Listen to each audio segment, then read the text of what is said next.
getaway town I've always wanted to live in, or I can go live in Colorado like I've always dreamed of doing my whole life. Like that's a thing now. And the ultra wealthy just started flooding. The crazy part about it was we rented, I was like, let's do an excursion. We're going to go rent side-by-sides, like these rock crawlers, like up in, we're like, okay, it's cool. We called, they're like, sure, you can rent them out. You got to drive about 45 minutes to Kremlin. And Kremlin, for those that don't know, if you go on a map right now to Kremlin, Colorado, there's quite literally, it's like a 2-stoplight town. And clipped a truck on the oncoming lane, and the truck had severed his leg, and the guy bled out and died. I love Steamboat Springs. I mean, that is probably it's in my top 3 most favorite mountain towns in Colorado. What's so cool about Colorado, if anyone is watching this, and if you've never been to Colorado and you've always wanted to go to Colorado, you absolutely need to come to Colorado. But it's such a cool, it's like really one of those places where it's like a vacation home. It's like it's living in a vacation spot, because like there's so much to do here. It's so beautiful. You drive an hour in almost any direction and you're in just a stunning, gorgeous place. And Steamboat is absolutely my top 3. In fact, if I were to move somewhere to go live in the mountains, Steamboat would be number 1. So that would be my number 1, because it's like a real town. It's like a real town. So the other places would be like Aspen and Vail, but Vail is just like a little tiny, it's just like a little tourist town. And then Aspen is bigger and better, but it's just ridiculously expensive. So, well, hold on a second, because we were walking through like the sort of ski lift area. We stayed right in the center in Steamboat, and there were these for sale signs, like real estate signs. Dude, $5 million for a 2,500 square foot condo. Yeah, that's like an average size place. Yeah, it's great. $5 million. There was a 1/8 share for $500,000. Yeah. And 550. And I was like, that's bonkers. So, for people that aren't familiar with, we're not skiers. We went in the spring. We wanted to see the, the beauty. It was beautiful. I mean, it's like strikingly beautiful. Yep. But for people that don't know, ski towns, I mean, the cost of a place is not, it's like more like you could get a beach house, and it's like, I guess people pay more than that for. It's the equivalent. I mean, it's the equivalent, right? It's the absolute same. It's the equivalent of a beach house. It's the mountain equivalent of it. So Steamboat is up and coming massive. It wasn't like that even just as recently as like probably 5-6 years ago. It became, post COVID, right? When people didn't need, when everyone went remote, everyone realized, oh my God, you mean I don't have to live in blah, blah, blah city anymore? I can get out and I can go to my favorite, getaway town I've always wanted to live in, or I can go live in Colorado like I've always dreamed of doing my whole life. Like that's a thing now. And so the ultra wealthy just started flooding these resort towns. And so the big brand name ones just became insanely cost prohibitive. And now it's to the point where the median home price is absolutely astronomical. So, and I understand it for people that live in Colorado, like live in, I guess, Denver or in the major areas. What's up, Jason Walker?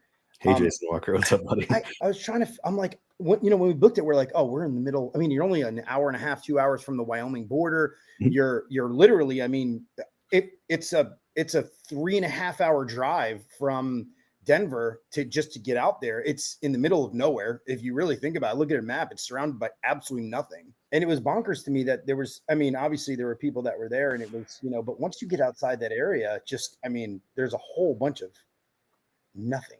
Oh yeah. Yep. And what's crazy, like those homes there, by the way, to make you feel really bad, just in case you wanted to feel really bad about yourself. Number one, most of those homes paid for in cash. And number two, they're totally unoccupied. Like those are most people's second, third, fourth. Yep. And they're paid second for. Homes, third homes, second homes. It's bonkers to me that, but yeah, you could see where, like you could see the city and as it sort of how it is, it's still not big. I mean, it's not populated by a whole lot of people, especially not full time, but the river's right down there. It was absolutely beautiful. So funny story. And yes, Jason, Peter's growth has been crazy with solar. We'll cover that. The crazy part about it was we rented. So I was like, let's do an excursion. We're going to go rent side-by-sides, like these rock crawlers, like up in, we're like, okay, it's cool. We called, they're like, sure, you can rent them out. You got to drive about 45 minutes to Kremlin. Right. Mm-hmm. And Kremlin, for those that don't know, if you go on a map right now to Kremlin, Colorado, there's quite literally, it's like a 2 stoplight town. Mhm. There's not anything there. I'm sure a lot of drivers go through. And the thing is that it's not on like a major interstate. You're literally driving S turns on the side. If you don't pay attention on these curves, getting to any of these places, like you're dead. There's no checking your phone. There's no, let me check this text message. You have to pay attention. There's one lane going one way, lane going the other way, and you're on the side of a mountain. And if you slip, you are gone. I mean, half these towns don't have any guardrails at all. So we rent these side by sides, and I rented Run, and the idea was to go around the trail for one time, to go around the trail and then come back, pick up 2 of my other kids and go, because we rented one. There's only 4. We had 6 people. So we're on Wolford Mountain Reservation. And for those of you, like, if you want to Google map it, Wolford Mountain is like, I mean, literally, it's gorgeous. It's just in the middle of nowhere. And the trail, I had no idea, but it's 20 miles to get all around the trail. Even the shorter parts of the trail, it's like you can't turn around. And there's roads that are, I mean, the roads that you're on, I'm going up like 60. I couldn't believe, and I was so freaked out. I couldn't believe that I was going like basically straight up a hill, a mountain, and dude, I was white knuckling it the whole time. Like, I had 2 kids in the thing with me. I was white knuckling it. I couldn't wait for it to end. I remember stopping a dude. I saw a dude on a pickup truck somewhere out there. Couldn't see the road anymore. Couldn't see. Wolford Reservation was like 6,000 feet below me. Didn't know where the hell I was. And I'm like, I'm following this like GPS trail thing. Thank goodness that was on there. And then people are out there so carefree, like la-di-da. We saw one guy like literally like hanging off of a cliff. It was just nuts. So like gave me nightmares, dude. It was that profound, but it was kind of a spiritual experience for me, to be honest with you. I had a lot of. Is it your first time coming to Colorado? No, I've been to Colorado many, many, many times. Oh, okay. Like, I used to work. I helped a roll up for a little while in Colorado Springs, and so I was going out there all the time. But I was never going out on the mountain. I would walk, do the trails, but I never got a side by side and went straight up a mountain into a mountain in the foothills of the Rocky Mountains. I mean, anyway, so for those of you that love adventure, 10 out of 10. For those of you like, I love adventure, but I was unnerving. Well, you certainly don't have to do what you did.